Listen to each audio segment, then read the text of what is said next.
ವರಿಸುವ ಮನವೆಂದಡಿ ಕ್ಷಣ ಎನ್ನನ್ನು ಭರತನಾಟ್ಯದಿ ಸೋಲಿಸು ಅಯ್ಯ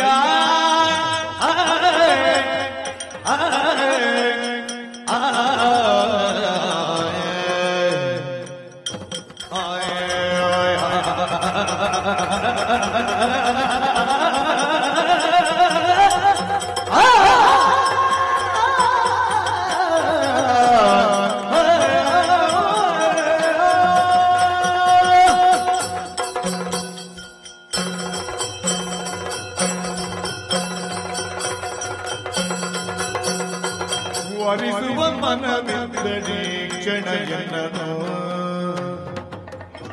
ಭರತನಾಟ್ಯದಿ ಸೋಲಿಸು ಎನ್ನನು ಭರತನಾಟ್ಯದಿ ಸೋಲಿಸು ಸೋಲಿಸು ಸೋಲಿಸು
ನೋಡಿದು ಗಾಂಭೀರ್ಯ ನಿನ್ನದು.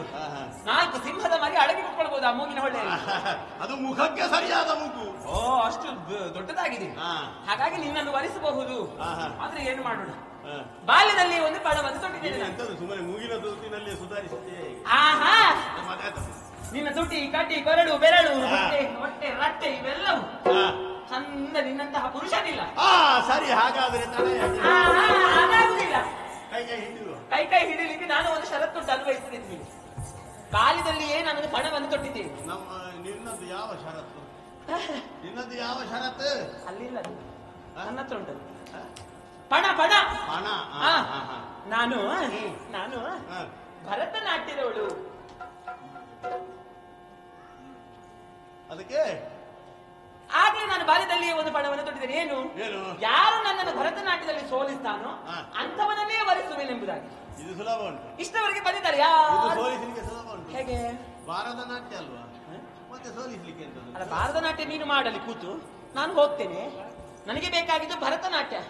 ಭರತನಾಟ್ಯ? ಹೌದಪ್ಪ. ಆ ಭರತನಾಟ್ಯದಲ್ಲಿ ಯಾರು ನನ್ನನ್ನು ಸೋಲಿಸ್ತಾರೆ ಸೋಲಿಸಿದ್ರೆ ಅವರನ್ನು ಮದುವೆ ಆಗುತ್ತೇನೆ ನಾನು. ನೀನು ಸೋಲಿಸಿದ್ರೆ ನಿನ್ನನ್ನು. ನಿನಗೆಲ್ಲ ಎಲ್ಲಿ ನಾಟ್ಯ ಬರ್ಲಿಕ್ಕೆ ಸುಮ್ಮನೆ ಬರ್ತೇನೆ ಆಯ್ತಾ? ಯಾರಾದ್ರೂ ಬೇರೆ ಹುಡುಗಿ ಸಿಗ್ತದೆ ನೋಡು. ಇದು ಸುಲಭ ಇಲ್ಲ ಗೊತ್ತಾಯ್ತು. ಹೇಗೆ? ಈಗ ನಾನು ಯಾರಂತ ಹೇಳಿದ್ದು? ನೀನು ಬಸ್ ಪಾಸರ್, ಅದು ಅದೇ ಕಸ ಕಸ ಅಲ್ವಾ? ನಟಶೇಖರನ ಮಗ. ಚಂದ್ರಶೇಖರ ಮಗ. ಅದೇ ಏನಾಯ್ತಪ್ಪ? ಗೊತ್ತೇ? ನನ್ನ ಅಪ್ಪ ನಾಟ್ಯ ಎಷ್ಟು ಮಾಡ್ತಾರೆ ಗೊತ್ತುಂಟ? ನೋಡು, ಒಂದು ಹೇಳ್ತೀನಿ, ವೈದ್ಯನ ಮಗ ವೈದ್ಯನೇ ಆಗ್ಬೇಕಂತ ಹೇಳಿಲ್ಲ. ಆದರೂ ನಾಟ್ಯ ನಟಶೇಖರನ ಮಗ ನೀನು ನಾಟ್ಯ ಮಾಡ್ಬೇಕಂತ ಏನಿಲ್ಲ. ಅಗತ್ಯಕ್ಕೆ ಪ್ರಾಣ ಹೋಗುತ್ತದೆ ಅಂತ ಅನ್ನುವಾಗ ಆ. ವೈದ್ಯನ ಮಗನ ಹತ್ತಿರ ಹೋದರೂ ಬದುಕುವ ಅವಕಾಶ ಉಂಟು. ಮತ್ತು ಕೊಡ್ತಾನ. ಈಗ ಹಾಗಾದ್ರೆ ನೀನು ಸ್ವಲ್ಪ ನೋಡಿ ನೋಡಿ ಕಲ್ತಿದ್ದಿ. ನೋಡಿ ಕಲಿತಿದ್ದೇನೆ. ಬರೇ ಬಸ್ತ ಹೊತ್ತದ್ದು ಮಾತ್ರ ಅಲ್ಲ ನೀನು. ಇಲ್ಲಪ್ಪ, ಹಾ, ಹಾ, ಹಾ. ನಾನೆಲ್ಲ ಎಂತದ್ದೆಲ್ಲ ಶಿವನದ್ದನ್ನು ನೋಡಿದ್ದೇನೆ ಇವತ್ತು. ಹೌದಾ? ಆಗ್ಲಿ. ಈಗ ಅದು ಬೇಡ ಅಂತ ನಿನಗೆ ಎಂಟು ಬಿದ್ದದ್ದು. ಹಾ. ಈಗ ಈ ವಿಷಯ ಎಂತದ್ದು ನಾಟ್ಯದಲ್ಲಿ ಸೋಲಿಸ್ಬೇಕು ನನ್ನನ್ನು. ಮದುವೆ ನಿನ್ನನ್ನು ನಾನು ಮದುವೆ ಆಗುತ್ತೇನೆ. ಸೋಲಿಸ್ಬೇಕು. ಒಂದು ಕೆಲಸ ಮಾಡುವ. ಹೇಗೆ? ಈಗ ನಾನು ನಿನ್ನನ್ನು ಸೋಲಿಸಿದ್ರು ನೀನು ನನ್ನನ್ನು ಸೋಲಿಸಿದ್ರೆ ನೀನು ನನ್ನನ್ನು ಮದುವೆ ಆಗು. ನಾನೇನು ಮದುವೆ ಆಗುತ್ತೆ? ನೀನು ನನ್ನನ್ನು ಸೋಲಿಸಿದ್ರೆ ಖಂಡಿತ ನೀನು ಮದುವೆ ಆಗುತ್ತೆ. ಒಂದು ವೇಳೆ ನೀನು ನನ್ನನ್ನು ಸೋಲಿಸಿದ್ರೆ, ಅಂದ್ರೆ ನಾನು ಗೆದ್ರೆ, ನೀನು ಗೆದ್ರೆ ನಾನು ನಿನ್ನನ್ನು ಮದುವೆ ಆಗ್ತೇನೆ. ಬರ್ತೇನೆ ಆಯ್ತಾ? ಬಾರಿ. ಏನು ಈಗ ಗೆದ್ದ ನೀನು ಸೋತ್ರು ಮದುವೆ ಆಗುದು, ನೀನು ಗೆದ್ರು ಮದುವೆ ಆಗುದ? ನಾನು ಅಲ್ಲ, ಈಗ ನೀನು ಗೆದ್ರು ಇದೆಂತ ಸಂತೆಯಲ್ಲಿ ಮಾರಾಟಕ್ಕಿಂತ ಬೊಂಬೆ ಅಂತ ಭಾವಿಸಿದ್ಯಾ? ನಾನು ಗೆದ್ರೆ ನೀನು ಮದುವೆ ಆಗುದಿಲ್ವಾ? ನೀನು ಗೆದ್ರೆ ನನ್ನನ್ನು ಮದುವೆ ಹಾಗೆ ಆಗುದಿಲ್ಲ, ಹಾಗೆ ಆಗುದಿಲ್ಲ. ನೀನು ನನ್ನನ್ನು ಸೋಲಿಸಬೇಕು. ಸೋಲಿಸಬೇಕಲ್ಲ, ಸೋಲಿಸಿಯೇ ಸೋಲಿಸ್ತೇನೆ. ಸೋಲಿಸ್ತೀಯಾ? ನಾನು ಎಂತ ನಾಟ್ಯ ಮಾಡಬಲ್ಲೆ ನಿನಗೆ ಗೊತ್ತಿಲ್ಲ. ಹಾಗಾದ್ರೆ ಇಲ್ಲೇ ಅಲ್ಲ, ನೇರವಾಗಿ ಕಾಣ್ತಾ ಇದ್ದೀರಾ ಸಂಪಿಗೆ ಮರ, ಅಲ್ಲಿಗೆ ಹೋಗೋಣ ಬಾಬಾ. ಸರಿ ಸರಿ ಸರಿ ಸರಿ.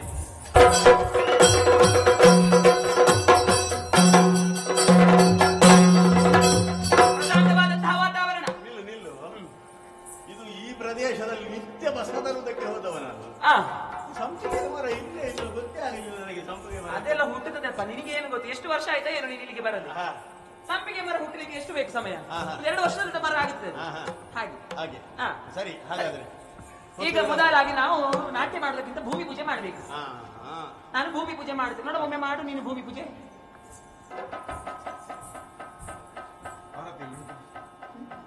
ಇದು ಆರತಿ ಬೇಕಲ್ಲ? ಆರತಿ ಯಾರವಳು? ಆರತಿ ನೀನು ಮುಂಚೆ ನೋಡಿದ್ರೆ ಭೂಮಿ ಪೂಜೆ ಮಾಡ್ಲಿಕ್ಕೆ ಆರತಿ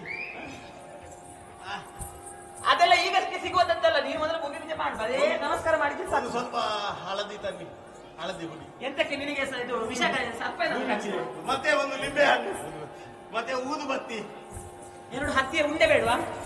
ಎಂತ ಮೂಗಿಗೆ ಒಂದು ಬಿಳಿ ಬಟ್ಟೆ ಸಹ ತನ್ನಿ. ಭೂಮಿ ಪೂಜೆ ಮಾಡ್ಲಿಕ್ಕಲ್ವಾ? ಭೂಮಿ ಪೂಜೆ ಅಂದ್ರೆ ನಾಟ್ಯದಲ್ಲಿ ಒಂದು ಶಾಸ್ತ್ರ ಉಂಟು. ಭೂಮಿಯನ್ನು ಮುಟ್ಟಿ ನಮಸ್ಕರಿಸುವುದು ಅಂತೇಳಿ. ಭೂಮಿ ಪೂಜೆ ಅಂದ್ರೆ ಕಟ್ಟಡ ಕಟ್ಟಲಿಕ್ಕೆ ನಾನು ಭೂಮಿ ಪೂಜೆ ಮಾಡಿ ಅಂತ ಹೇಳಿದಲ್ಲ. ಈಗ ನೀನು ಮಾಡಿದ್ದನ್ನು ನಾನು ಮಾಡ್ಲಿಕ್ಕಲ್ವಾ? ಈಗ ಹೌದು. ಪಂಥ ಅಂದ್ರೆ ಹಾ. ಅದನ್ನು ನಿನ್ನಿಂದಲೇ ಪ್ರಾರಂಭಿಸಿ. ನೀನು ನಟಶೇಖರ ಮಗ ಅಂತ ಹೇಳ್ತಿ. ಮತ್ತೆ ನಾನು ಮಾಡಿದ್ದು ನೀನು ಮಾಡ್ಲಿಕ್ಕೆ, ನೀನು ಮಾಡಿದ್ದು ನಾನು ಮಾಡ್ಲಿಕ್ಕೆ. ನಾಟ್ಯದಲ್ಲಿ ನಾನು ಮಾಡಿದ್ದನ್ನು ನೀನು ಮಾಡ್ಲಿಕ್ಕೆ. ಭೂಮಿ ಪೂಜೆ ನಾನು ಮೊದಲ, ನೀನು ಮೊದಲು. ಇದು ಮಾಡು. ಪುಣ್ಯಾತ್ಮ, ನಿನ್ನ ಕರ್ಮವ ನಿನ್ನದು. ಎಂತದ್ದಾಯ್ತು ಈಗ? ನಿನಗೆ ಭೂಮಿ ಪೂಜೆ ಮಾಡ್ಲಿಕ್ಕೆ ಹೇಳಿದ, ಮಣ್ಣು ಮುಕ್ಕಲಿಕ್ಕೆ ಹೇಳಿದಲ್ಲ ನಾನು. ಯಾರು ಹೇಳಿದ್ದು ಮಣ್ಣು ಮುಟ್ಟಿದ್ದು? ಮತ್ತೆ ಆನಮನೆ ಬೀಳುದು ನೀನು. ನನ್ನದ್ದು ಹಾಗೆ, ನಿನ್ನದು ಅತಿಕುಲ, ನನ್ನದು ಅಭಿನಯ, ಅತೀವ ಅಭಿನಯ. ಅಂದ್ರೆ ಒಳ್ಳೆ ಅಭಿನಯ ಅಂತ. ಆಗ್ಲಿ, ಭಾವ ಭಕ್ತಿಯಿಂದ ಮಾಡುದು ನಾವೆಲ್ಲ.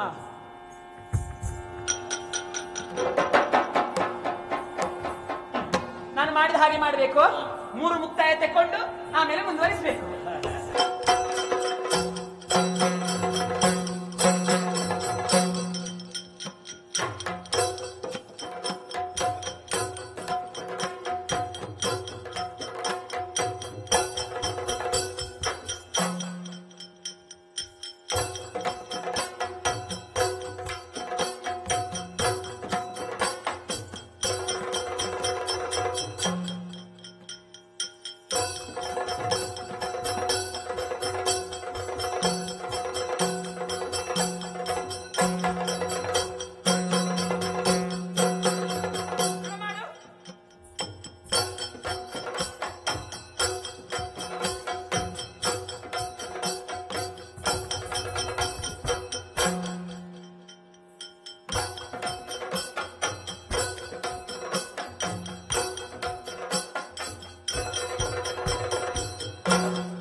ಒಂದು ಸುತ್ತು ಬಂದವರಿಗೆ ನಿನಗೆ ಮದುವೆಯಾ?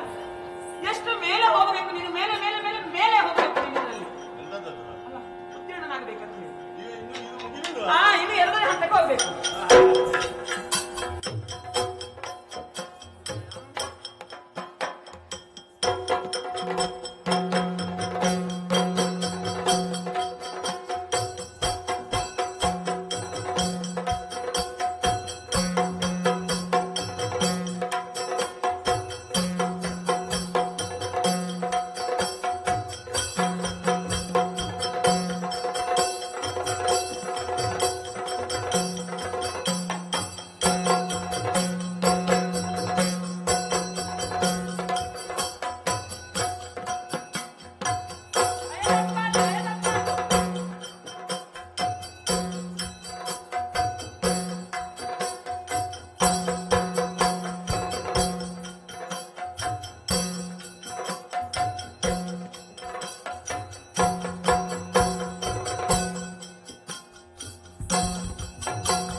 ಅನುಸರಿಸಿಕೊಂಡು ಬರಬೇಕು.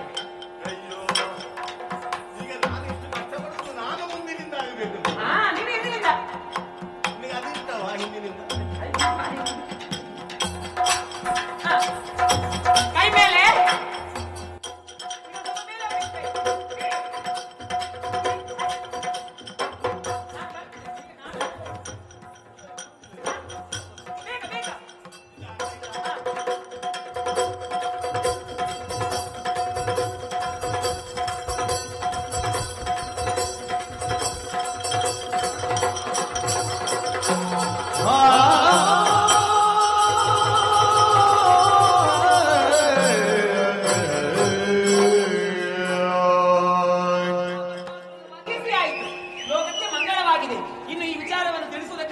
ನೇರವಾಗಿ ವೈಕುಂಠಕ್ಕೆ ಹೋಗುತ್ತೇನೆ.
ಪರಮ ಗಂಗೆಯ ಸೀತೆಗೆದ ಶಿಶುಮಾನದ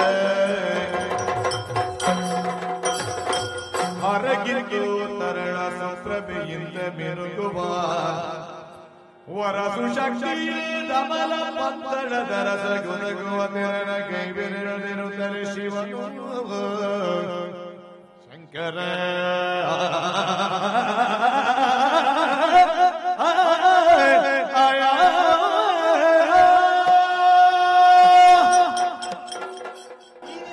ಬೇಡ, ಅದೇ ಆದಿತ್ತು ನನಗೆ. ನೋಡಣ್ಣ ಮೋಹದಾಟದ ಫಲ. ಬೇಡ ಬೇಡವೆಂದರೂ ಕೇಳಿಗೆ ಮುಂದುವರಿದೆಯಲ್ಲ, ಹಿಡಿದುಕೋ. ನೀನೇ ಮಗುಗೊಂದು ದಾರಿ ತೋರಿಸು. ಎಂಥ ಮುದ್ದಾದ ಮಗು, ಪ್ರಖರ ತೇಜಸ್ಸಿನಿಂದ ಬೆಳಗುತ್ತಾ ಉಂಟು. ನಮ್ಮ ಈ ವಿಪರೀತವಾದ ನಡೆಯನ್ನು ಕಂಡು ಕೆಲವರಿಗಾದರೂ ಆಶ್ಚರ್ಯವಾಗಿರಬಹುದು. ನಮ್ಮ ಸಂಕಲ್ಪದಂತೆ ನಡೆಸಿದ ನಾಟಕಕ್ಕೆ ಅಂತ್ಯವಾಗುವ ಮೊದಲೇ ಇನ್ನೊಂದು ನಾಟಕಕ್ಕೆ ನಾವು ಮುನ್ನುಡಿ ಬರೆದಿದ್ದೇವೆ. ನಮ್ಮೇರುವರ ತೇಜಸ್ಸು ಏಕೀಭವಿಸುವ ಮೂಲಕ ಹೊಸ ಶಕ್ತಿಯ ಉದಯವಾಗಿದೆ. ಹರಿಹರ ಪುತ್ರನಿಂದಲ್ಲದೆ ಮರಣವೇ ಇಲ್ಲವೆಂಬ ವರಬಲದಿಂದ ಕೊಬ್ಬಿದ ದಾನವ ಸಮೂಹ ಲೋಕ ಕಂಡಿದ ಶಾಪವಾಗಿ ಮೆರೆಯುತ್ತಾ ಇದ್ದಾರೆ. ಅವರ ದಮನಕ್ಕೆಂದೇ ನಮ್ಮೀ ನಾಟಕ. ಹರಿಹರರಾದ ನಮ್ಮ ಸಮಾನದಿಂದ ಹುಟ್ಟಿದಂತ ಈ ತರಳ ಮುಂದಕ್ಕೆ ಹರಿಹರನೆಂದೇ ಖ್ಯಾತನಾಗಲಿ. ಇವನ ಪಾಲನೆಗೊಂದು ದಾರಿಯಾಗಬೇಕಲ್ಲವೇ? ಹೆಚ್ಚು ಯೋಚಿಸಬೇಕಾಗಿಲ್ಲ. ಸತ್ಯಸಂಧನು, ನ್ಯಾಯಪರನು, ಪರಮ ಧಾರ್ಮಿಕನು, ಸಾತ್ವಿಕನೂ ಆದಂತಹ ಕೇತಕಿ ವರ್ಮ ಪಂದಳಾವನಿಯನ್ನು ಆಳುತ್ತಾ ಇದ್ದಾನೆ. ನನ್ನ ಪರಮ ಭಕ್ತನಾದ ಅವನಿಗೆ ಮಕ್ಕಳಿಲ್ಲವೆಂಬ ಚಿಂತೆ. ಅಂತಹ ಭಕ್ತಾಗ್ರೇಸರನನ್ನು ಉದ್ಧರಿಸಿದ ಹಾಗೂ ಆಯಿತು, ಇವನ ಪಾಲನೆಗೊಂದು ದಾರಿಯೂ ಆಯಿತು. ಈ ಮಗು ಅವನ ಮಡಿಲು ಸೇರುವಂತೆ ಮಾಡಬೇಕು. ಅದಕ್ಕೆ ಬೇಕಾಗಿ ಕಾಡಿನಲ್ಲಿರುವ ಮೃಗಗಳು ನಾಡನ್ನು ಸೇರುವಂತೆ ಮಾಡೋಣ. ಹೀಗೆ ಬಾ, ಹೀಗೆ ಬಾ.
ನಿಮಗೊದಗಿ ಬರಬಹುದಾದಂತಹ ಸಂಕಷ್ಟವನ್ನು ದೂರೀಕರಿಸುವ ಹೊಣೆ ನನ್ನದಾದರೂ ಕೂಡ ನೀವಾಗಿ ಒಂದು ದೂರುವ ತನಕ ನಾನು ಕಾರ್ಯಪ್ರವೃತ್ತನಾಗಲೇ ಇಲ್ಲ.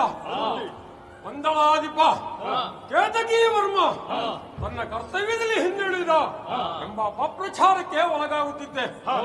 ಪ್ರಜಾರಂಜಕರಂತಹ ರಾಜ ಪ್ರಜೆಗಳಿಗೆ ಒದಗಿ ಬರಬಹುದಾದಂತಹ ಯಾವುದೇ ಕಷ್ಟ ವಿಡ್ಡೂರಗಳನ್ನು ಮೊದಲಾಗಿಯೇ ತಿಳಿದು ಕಾರ್ಯಪ್ರವೃತ್ತನಾಗಬೇಕು. ನೀವೆಲ್ಲರೂ ಬಂದು ನನ್ನನ್ನು ಎಚ್ಚರಿಸಿದ್ದೀರಿ, ಬಹಳ ಸಂತೋಷವಾಯಿತು. ಭೇಟಿಗೆ ಬೇಕಾದಂತಹ ಸಿದ್ಧತೆಗಳನ್ನೆಲ್ಲ ಮಾಡಿಕೊಂಡು ಬಂದಿದ್ದೀರಿ ತಾನೇ? ಎಲ್ಲ ಸಿದ್ಧತೆಯನ್ನು ಮಾಡಿ ಬಂದಿದ್ದೇವೆ. ಹಾಗಾದ್ರೆ ತಡ ಯಾಕೆ? ಭೇಟಿ ಪ್ರಾರಂಭ ಮಾಡೋಣ.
ಬಳಲುತ್ತ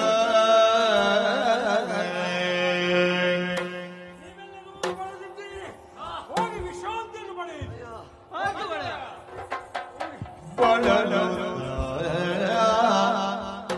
ನಿರುತ್ತಿರಲು ದೂರದಲ್ಲಿ ಶಿಶುವಳು ಕಂಡು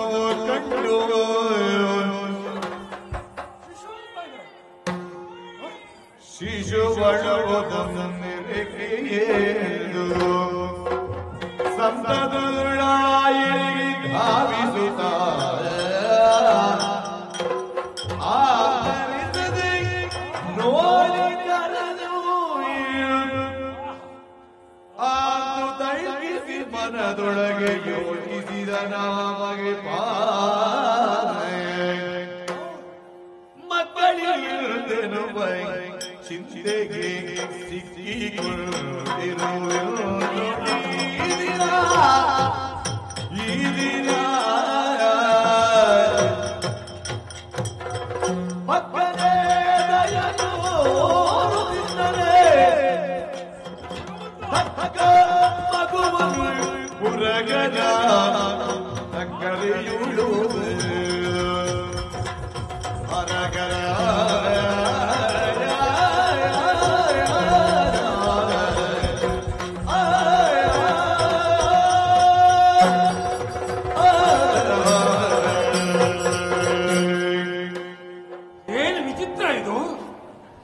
ಬೇಟೆಯ ನೆಪದಿಂದ ಬಂದಂತಹ ನನಗೆ ಭಾಗ್ಯೋದಯವೇ ಆಗಿ ಹೋಗಿದೆ.